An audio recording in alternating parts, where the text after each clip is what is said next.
Aš atsinešiau tik tai savo kompiuterį, sako, nebereikia, o svetimų nelabai moku naudotis. Taip, dabar perėjom prie paliatyviosios pagalbos. Atsiprašau labai už sumaištį tokią. Matome mes saulėgrąžą. Ką tai reikštų ta saulėgrąža? Kodėl dabar prie paliatyviosios pagalbos taigiai čia nupiešėm saulėgrąžą? Taip, saulėgrąža stiepiasi tik tai į saulę, tai yra paliatyviosios pagalbos simbolis. Dabar, jeigu jūs girdėsit tokį pavadinimą, paliatyvioji pagalba, paliatyvioji slauga, paliatyvioji medicina, žinokit, tai reiškia lygiai tą patį. Mes išvertėme, ruoždami standartus paliatyviai pagalbai, kada ministerija tvirtino, paliatyvkėja. Ir lyg tai būtų pagalba, slauga, medicina, tai būtų daug siauresnis dalykas. Pagalba tai būtų apimtų daugą ir tai įeitų ir medicina, ir slauga, ir socialinė pagalba, dvasinė pagalba ir taip toliau. Ir šita saulėgrąža yra paliatyvios pagalbos simbolis. Ir jeigu mes nuvažiuojame į simpoziumus, ar tai tarptautiniai simpoziumai yra, ar tai vietiniai simpoziumai, visada prie durų mus pasitinka saulėgrąža, kaip toks gyvybės saulės simbolis. Taip, dabar mes matome Lietuvos paliatyviosios medicinos draugijos simbolis. Čia nėra saulėgrąžos, bet matot, va tokia yra, ne simbolis, yra emblema paliatyviosios medicinos draugijos. Jeigu norit, galite stoti į šią draugiją paliatyviosios pagalbos. Narystė yra neribojama, ne tik tai gydytojai, slaugytojai, kiti medikai, socialiniai darbuotojai, bet visi norintys gali įstoti į Lietuvos paliatyviosios medicinos draugiją. Dabar mes matome toliau Europos asociacijos paliatyviosios pagalbos emblemą. Matote Europą ir kaip rankos apglėbiančios Europą. Čia pasaulinės asociacijos yra simbolis, va matote, yra 10 spalio diena, kaip pasaulinė hospiso ir paliatyvios pagalbos diena. Irgi matote pasaulis ir kaip saulėgrąža. Dabar aš jums įdėjau dargi skaidrę padarydama įžangą. Čia yra asocijuoti nariai. Ką reiškia asocijuoti nariai? Tai yra valstybės, kurios prisijungusios prie paliatyviosios pagalbos asociacijos europinės. Va matote, nuo 89 metų kilo ir 1910 metai mes jau turime apie 50 narių, netoli 50, 49, čia turbūt bus narės, kurios yra paliatyviosios pagalbos asociacijoje. Čia valstybės, Lietuva taip pat mes esame nariai. Dabar kas tai yra ta paliatyvioji pagalba? Čia jums, aš išverčiau iš anglų kalbos, paskui pasiaiškinsim, ką tai reiškia. Medicinos mokslo ir praktikos šaka, besirūpinanti pacientais, sergančiais aktyvę progresuojančią toliau pažengusią ligą, kaip prognozė ribota ir gydymo tikslas yra gyvenimo kokybė. Tai yra pagalba sunkiai sergantiems pacientams. Dabar, kaip žinom, viena iš svarbiausių žmogaus būties problemų, jo santykis yra su mirties faktu. Ir kaip mes dabar suprantame mirtį? Ji suprantama kaip realios būties baigtis, riba, už kurios egzistencija šiame pasaulyje nutrūksta. Taip mes suprantame mirtį. Mirtis tai toks pat įvykis kaip ir gimimas.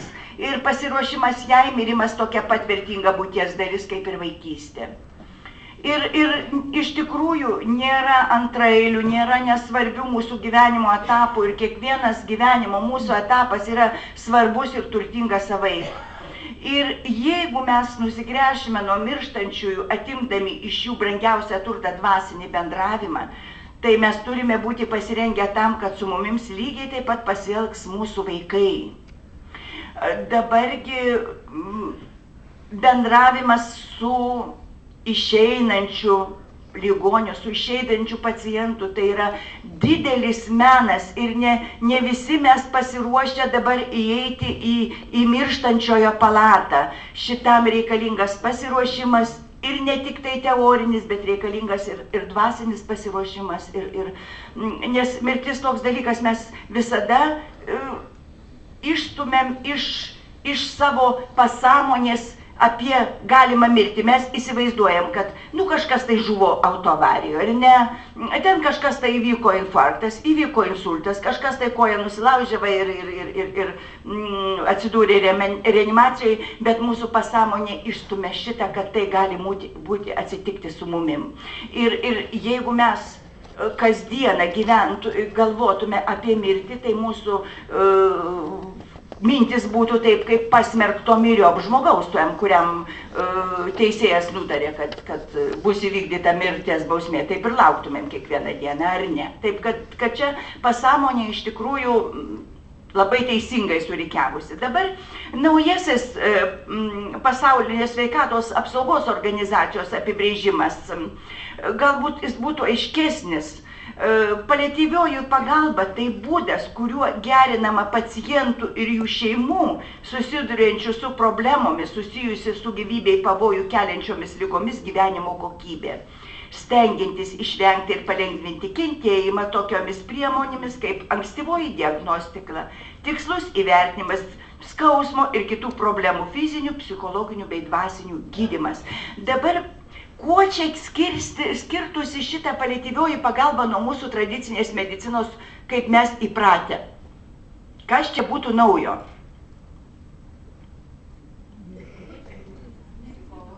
Psichologinė dvasinė pagalba.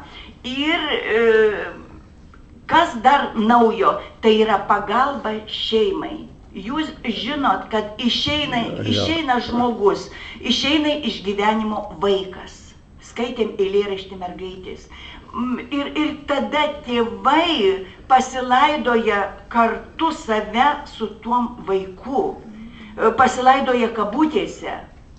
Nes tai yra, ar tai išeina tėtis, ar tai mama, ar tai vyras, sesuo, ar tai kitas artimas žmogus, tai yra labai didelis stresas šeimai ir didelė psichologinė našta ir kiti visą gyvenimą su tuom nesusitaiko, kad kažkas iš artimųjų žmonių išėjo ir pagalba jiems yra tikrai būtina.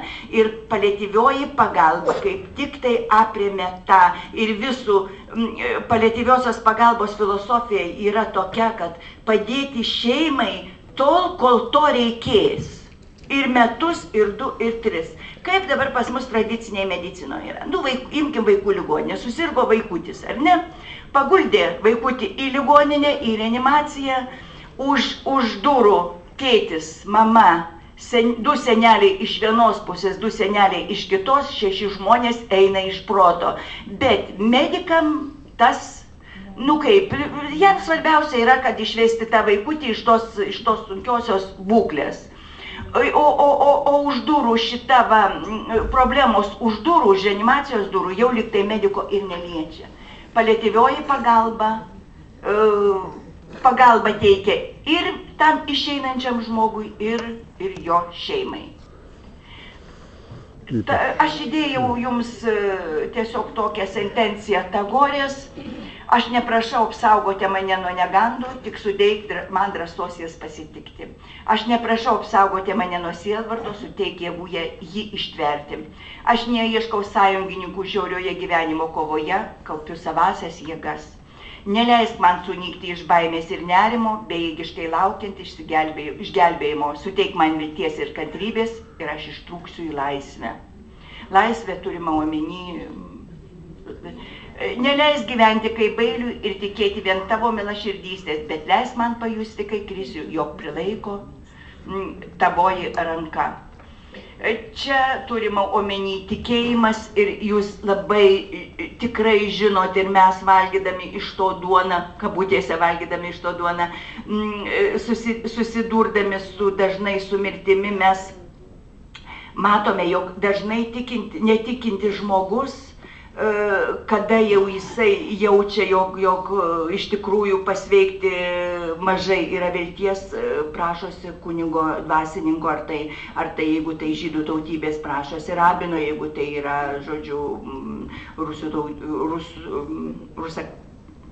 rusakalbis ar prašo, kad batiuška ateitų ir ar katalikų kunigas, todėl ligoninėje mes draugaujame su visais kunigais ir labai dažnai galime mes pamatyti mūsų ligoninėje kunigą ir iš tikrųjų jie ateina, kadangi mes bendraujam, jie ateina labai dažnai ir nekviesti, ta prasme, jeigu šventės yra kokios, ateina ir batiuška, ir katalikų kunigas, ir visi kiti dvasininkai. Epikūro irgi tokia sentencija: mirtis mums nieko nereiškia, nes kol mes gyvename, jos dar nėra. Kai mirtis ateina, tada jau mūsų nebėra. Taigi nieko nereiškia nei gyviem, nei mirusiems, nes vieniems jos nėra, kitų pačių jau nebėra. Vienas svarbiausių filosofijos uždavinių – išmokyti žmogų nebijoti mirties. Epikūras rašė prieš mūsų erą. Ir iš tikrųjų visiškai nesvarbu, kada ateina mirtis, tik gimus ar po ilgo gyvenimo, ir dar neaplenkė nei vieno. Ir nei vienas iš mūsų negalime išsisukti iš šios problemos, mirti teks visiems. Bet dar blogiau, beveik kiekvienam teks išlydėti pačius savo brangiausius žmonės. Kas yra sunkiausiai? Aš pažįstu tokią vieną šeimą, nesakysiu pavardės, žinomi žmonės, ko gero jūs atsekt galėtumėt, kurių verslininkai, kurių vienas berniukas išėjo iš gyvenimo užsidaręs tėvo garaže Mercedese su savo draugais. Buvo žiema, tai buvo maždaug prieš 8 metus, įsijungė vaikinukai 18-mečiai, 17-mečiai muziką ir užsidarė, kad būtų šilčiau, užsivedė mašiną ir visus juos rado tėtis ryte atėjęs garaže. Liko tai šeimai dar vienas berniukas, tas berniukas buvo saugomas kaip nežinau kas, kaip ypatingai buvo saugomas. Jisai sulaukė pilnametystės ir kadangi šeima buvo labai ir yra labai pasiturinti, berniukas išprašė tėvo, kad jam nupirktų motociklą Britva. Aš nežinau, kas ta Britva, bet už ją buvo $500,000 sumokėta. Ir, žodžiu, tėvas su ašarom akyse, kadangi buvo pildomi visi berniuko norai, tą motociklą nupirko šitam berniukui. Ir po maždaug 8 mėnesių skambutis tėvui, kad berniuko jau nebėra. Taigi šeima palaidojo 2 berniukus ir nuo to laiko jų gyvenimas pasibaigė. Bandėme mes psichologus ten kviesti ir bandėme mes kažkaip tai, gyvenimas tai nesibaigia, gyventi tai reikia tiek, kiek mums Dievo duota, mes turime nugyventi. Ir niekur tu nedingsi. Deja, kada aš pasiūliau, kad aš gal atvažiuosiu su psichologu, sako, tau pačiai reikia psichologų, mums nieko nereikia, mūsų gyvenimas baigtas. Kapinėse buvo pastatytas mauzoliejus, tikra to žodžio prasme, ir galų gale šeima persikėlė gyventi, pasistatė namą, sakė, dabar įkurtuvės ant dienų, prie kapinių, kad man galėtų matyti mauzoliejų. Tai tėvai pasilaidoja kartu su vaikais, pasilaidoja, aišku, kabutėse, taip kad